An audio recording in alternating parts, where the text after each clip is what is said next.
آغاز اہم خبر سے سندھ ہائی کورٹ کی کراچی اور حیدرآباد میں بلدیاتی انتخابات کرانے کی ہدایت۔ عدالت نے جماعت اسلامی اور پاکستان تحریک انصاف کی درخواستوں پر فیصلہ سنا دیا ہے۔ الیکشن کمیشن جلد از جلد بلدیاتی انتخابات کے شیڈیول کا اعلان کرے۔ عدالت کی جانب سے کہا گیا سندھ حکومت الیکشن کمیشن کو سیکیورٹی اور دیگر سہولیات فراہم کرے۔ ہمارے ساتھ تمام ادارے موجود ہیں، کراچی سے آپ کو اپڈیٹ کر رہے ہیں۔ الیکشن کمیشن کی جانب سے کہا گیا سندھ حکومت الیکشن کمیشن کو سیکیورٹی اور دیگر سہولیات فراہم کرے۔ بلدیاتی الیکشن عدالت نے تحریک انصاف اور جماعت اسلامی کی درخواست پر فیصلہ سنا دیا۔ سندھ ہائی کورٹ نے الیکشن کمیشن کو کراچی اور حیدرآباد میں بلدیاتی انتخابات کا شیڈیول جاری کرنے کا حکم دے دیا۔ عدالت نے سندھ حکومت کو الیکشن کمیشن کو سیکیورٹی اور دیگر سہولیات فراہم کرنے کا بھی حکم دیا۔ تحریک انصاف کے رہنما خرم شیرزوان کہتے ہیں پیپلز پارٹی اور ایم کیو ایم مل کر انتخابات ملتوی کراتے ہیں، عدالت کے مشکور ہیں۔ اللہ کا شکر ہے کہ اب یہ چیف جسٹس صاحب کے احکامات آ گئے اور ہم سمجھتے ہیں کہ یہ 4 ہفتے کے اندر جو ہے یہ ڈیٹ اناؤنس ہو جائے گی اور کراچی کے شہریوں کو اس کے ساتھ ساتھ حیدرآباد کے رہنے والوں کو ایک بہت بڑا ریلیف ملے گا۔ رہنما جماعت اسلامی حافظ نعیم الرحمان نے بھی عدالتی فیصلے کا خیر مقدم کیا۔ میں یہ مطالبہ کرتا ہوں الیکشن کمیشن سے بھی کہ اب اس موقع کے اوپر جب وہ الیکشن کی تاریخ کا اعلان کر رہے ہیں اور ہائی کورٹ کے فیصلے کی روشنی میں اعلان کر رہے ہیں اور سپریم کورٹ کا فیصلہ بھی اس سلسلے میں موجود ہے، تو اب حتمی اعلان ہونا چاہیے اور فرار کے سارے راستے بند کرنے چاہیے۔ دائر درخواستوں میں موقف اپنایا گیا تھا کہ سندھ حکومت جان بوجھ کر حلقہ بندیوں سے متعلق معاملہ تاخیر کا شکار کر رہی ہے۔ بلدیاتی اداروں کی مدت ختم ہونے کے 120 دن میں بلدیاتی انتخابات کرانے ہوتے ہیں۔ الیکشن کمیشن کو اس حوالے سے کوئی پرواہ نہیں ہے۔ الیکشن کمیشن کو حکم دیا جائے کہ جلد بلدیاتی انتخابات کی تاریخ کا اعلان کرے۔ بلدیاتی انتخابات کے لیے فریش بیلٹ پیپر چھپائے جائیں۔ سندھ ہائی کورٹ کی کراچی اور حیدرآباد میں بلدیاتی انتخابات کرانے کی ہدایت۔ عدالت نے جماعت اسلامی اور پاکستان تحریک انصاف کی درخواستوں پر فیصلہ سنا دیا ہے۔ الیکشن کمیشن جلد از جلد بلدیاتی انتخابات سے شیڈیول کا اعلان کروائے۔ اسی حوالے سے بات کر لیتے ہیں، ہمارے نمائندے ہمارے ساتھ ہیں ناصر بٹ۔ جی ناصر، بتائے گا فیصلہ اب سنا دیا گیا ہے اور جلد الیکشن کروانے کا بھی کہا گیا ہے۔ سندھ ہائی کورٹ کی جانب سے اب سے کچھ دیر پہلے تحریری حکم نامہ بھی جاری ہو گیا ہے، تحریری فیصلہ سامنے آ گیا ہے۔ 16 صفحات پر مشتمل یہ تحریری فیصلہ ہے جس میں عدالت نے یہ واضح طور پر یہ کہہ دیا ہے کہ عدالت الیکشن کمیشن کو پابند نہیں کر سکتی۔ یہ واضح طور پر عدالت نے کہہ دیا ہے کہ الیکشن کمیشن کو مجبور نہیں کر سکتی۔ اس کے علاوہ فیصلے میں یہ بھی کہا ہے کہ الیکشن کمیشن 3 دسمبر تک شیڈیول کا اعلان کرے، 60 روز میں اقدامات مکمل کرے اور 2 ماہ کے اندر جو ہیں یہ انتخابات کرائے جائیں۔ یہ تحریری فیصلہ جاری کیا ہے سندھ ہائی کورٹ نے اور جماعت اسلامی اور پی ٹی آئی کی درخواستیں جو ہیں وہ منظور کر لی گئیں، جبکہ عدالت نے فیصلے میں کہا ہے کہ ایم کیو ایم کی جانب سے بلدیاتی اختیارات کے حوالے سے اور ڈیلیمیٹیشن کے حوالے سے جو درخواستیں دائر کی گئی تھیں وہ پہلے بھی مسترد ہو چکی ہیں، لیکن تحریری حکم نامے میں یہ واضح طور پر عدالت نے کہا ہے کہ الیکشن کمیشن کو مجبور نہیں کیا جا سکتا۔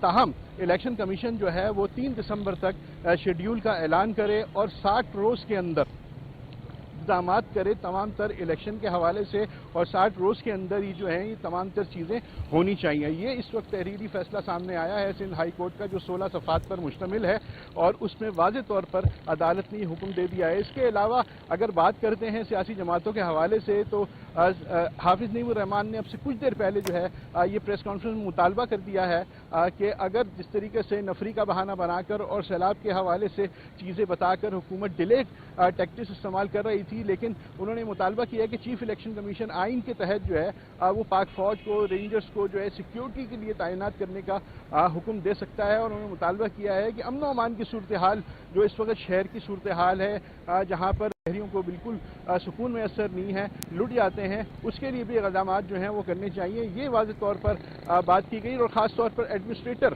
جو اس وقت موجود ہیں ان کو ہٹانے کا مطالبہ بھی سامنے آیا ہے۔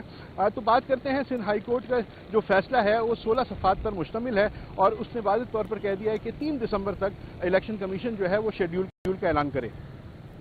ٹھیک ہے، ناصر بٹ ساتھ ہی موجود رہی ہے، ہمیں جوائن کیا ہے بیورو چیف کراچی سید فیصل حسین نے۔ فیصل حسین، سندھ ہائی کورٹ کی جانب سے بڑا فیصلہ سنا دیا گیا ہے، کیسے دیکھتے ہیں آپ؟ اس وقت جو ہے پیپلز پارٹی اور ایم کیو ایم جو ہے وہ پوری کوشش کر رہی تھی کہ کسی طرح جو ہے وہ الیکشن جو ہے وہ تاخیر کا شکار ہوں. بہرحال ان کی یہ کوشش عدالتی فیصلے کے بعد جو ہے وہ ناکام ہو گئی ہے. اب اگلا اسٹیپ یہ جماعتیں کیا لیتی ہیں، لیکن یہ اتنی آسانی سے الیکشن کرانے دیں گی نہیں، ضرور کہیں نہ کہیں کسی نہ کسی سطح پہ جو ہے وہ مزاحمت جو ضرور کریں گی. اور الیکشن کے پیچھے اختیارات اور سیلاب کی صورتحال سے زیادہ جو ہے وہ سیاسی معاملات ہیں. ابھی دیکھنا یہ ہے کہ جو عدالت نے فیصلہ دیا ہے، ناصر پٹ یہ بتا رہے تھے کہ 5 تاریخ تک جو ہے وہ الیکشن کمیشن اس بات کا پابند ہے کہ 2 مہینے کے اندر جو ہے وہ اپنا شیڈول جو ہے وہ اس کا اعلان کر دے.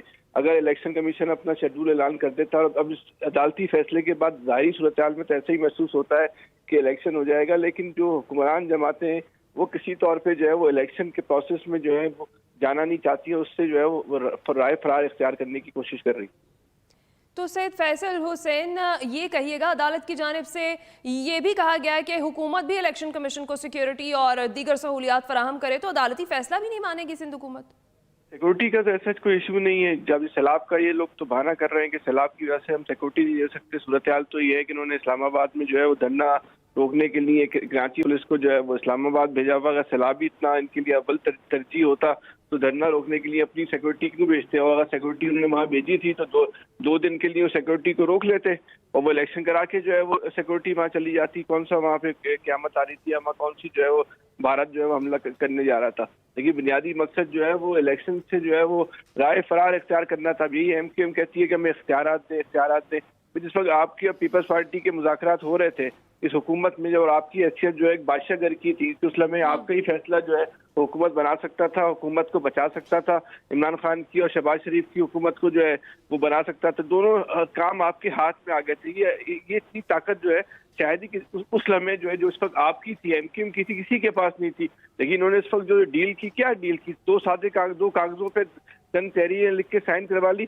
جو لوکل گورنمنٹ کے اختیارات ہیں یا جو یہ حد بندی والا معاملہ ہے، اس کے لیے کوئی قانون سازی نہیں کرنی ہے. یہ تو نوٹیفیکیشن کے ذریعے یہ سارے مسائل حل ہو سکتے تھے. اسی وقت زرداری صاحب کو بولتے ہوئے سیکرٹری لوکل گورنمنٹ کو فون کریں اور یہ حد بندیوں کا نوٹیفیکیشن واپس کروا دیں. سیکرٹری لوکل گورنمنٹ کو فون کریں، چیف سیکرٹری کو فون کریں اور نئے قوانین کا جو ہے وہ یہ نوٹیفیکیشن نکلوا دیں. اور جہاں قانون سازی کرنی ہے اس کا قانون کا ڈرافٹ تیار کریں اور کم سے کم جو ہے اسمبلی کی ٹیبل تک پہنچا دیں. لیکن انہوں نے یہ کام نہیں کیا کیونکہ ترجیحات میں نہیں تھا، اس پر ان کا ذہنی یاد پہ نہیں کہ ہم نے یہ کام کرنا ہے. ابھی تو انہوں نے جب حالات اس کے بعد جو صورتحال پیدا ہوئے، وہ جو سیاسی ان کو شکست کا جو خوف ہے، اس خوف کی وجہ سے جو یہ راستے تلاش کر رہی ہے. اس کا کوئی اختیارات کا یا سیلاب کی صورتحال کا سیکورٹی سے کوئی تعلق. ٹھیک ہے، بہت شکریہ سید فیصل حسین اور ناصر بٹ، آپ دونوں کا بہت شکریہ. آگے بڑھیں گے. اہم ترین تقرری اور سیاسی صورتحال پر حکومت اور اتحادی جماعتوں کی ابتدائی مشاورت. اتحادیوں نے وفاقی حکومت کو مکمل تعاون کا یقین دلا دیا ہے. اتحادیوں نے پیغام دیا اہم تقرری سمیت دیگر اہم فیصلوں پر وزیر اعظم آئینی اختیار کے مطابق اقدام کریں. اسی پر بات کریں گے. ایکسپریس نیوز کے نمائندہ ثاقب ورک ہمارے ساتھ موجود ہیں. جی ثاقب ورک. ہمارے ذرائع کے مطابق وزیر خزانہ اسحاق ڈار کی پی ٹی ایم کے سربراہ مولانا فضل الرحمان اور سابق صدر آصف علی زرداری سے جو ہے وہ طویل ملاقاتیں ہوئی ہیں، جس میں ملک کی مجموعی سیاسی صورتحال اور عمران خان کے خلاف جو سارا جو معاملہ تھا اس کے اوپر جو ہے وہ طویل ڈسکشن ہوئی ہے.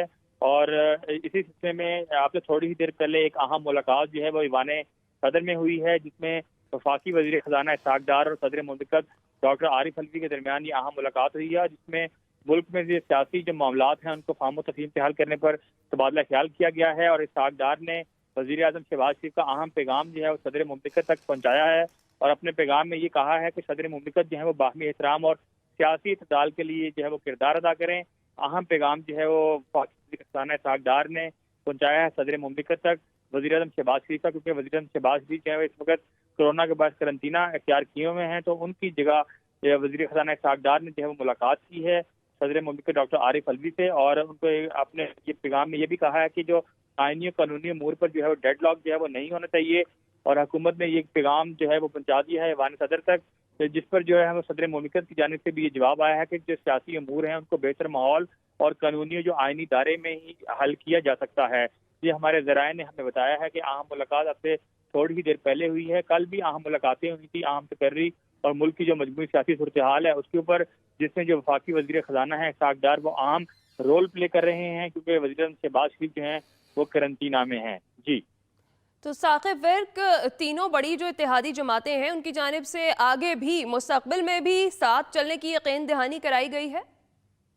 جی بالکل، یہ جو اہم ملاقاتیں ہوئی ہیں وفاقی وزیر خزانہ اسحاق ڈار کی JUI کے سربراہ مولانا فضل الرحمان اور سابق صدر آصف علی زرداری، اس میں اس بات کا بھی جو ہے وہ اس بات پر تبادلہ خیال کیا گیا ہے کہ آئندہ بھی یہ جو حکومتی اتحادی جماعتیں ہیں یہ مل کر جو ہے وہ اپنا جو سیاسی سفر ہے وہ طے کریں گی، اور اس میں یہ بھی انہوں نے فیصلہ کیا ہے کہ جو سابق وزیر اعظم عمران خان کا جو بیانیہ ہے اور جو ان کا لانگ مارچ ہے اس کو اہمیت جو ہے وہ نہ دینے کا فیصلہ کیا ہے، اور تینوں بڑی جو اتحادی جماعتیں ہیں انہوں نے مستقبل قریب میں مل کر چلنے پر اتفاق بھی کیا ہے۔ وفاقی وزیر خزانہ اسحاق ڈار نے وزیر شہباز شریف کے علاوہ میاں نواز شریف کا بھی پیغام جو ہے وہ پہنچایا ہے، جو سابق صدر آصف علی زرداری ہیں اور جو JUI کے سربراہ ہیں، اور ہمارے ذرائع نے یہ بھی بتایا ہے کہ اسحاق ڈار نے جو ہے وہ ان ملاقاتوں میں جو ہے وہ جو مسلم لیگ نون کے قائد ہیں نواز شریف، ان کی ٹیلی فون پر بات بھی کروائی ہے سابق صدر آصف علی زرداری سے اور مولانا فضل الرحمان سے، اور جس میں یہ ساری جو مشاورت ہے ملک کی مجموعی سیاسی صورتحال پر، اور جو اہم تقرری ہونے جا رہی ہے اس مہینے، اس ساری جو صورتحال ہے اس کے اوپر گفتگو کی گئی ہے۔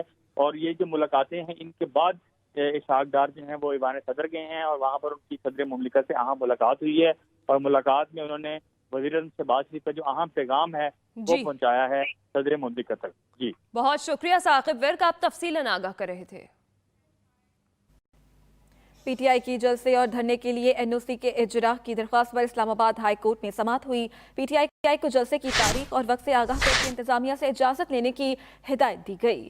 چیف جسٹس عامر فاروق نے PTI وکیل سے کہا، احتجاج ہر کسی کا حق ہے، آپ کو بھی ذمہ داری کا مظاہرہ کرنا چاہیے، انتظامیہ اگر اجازت دیتی ہے تو یقینی بنائے شاہراہیں بند نہیں ہوں گی، جلسے کے لیے قواعد و ضوابط اور شرائط انتظامیہ کے ساتھ ہی طے ہونی چاہیے۔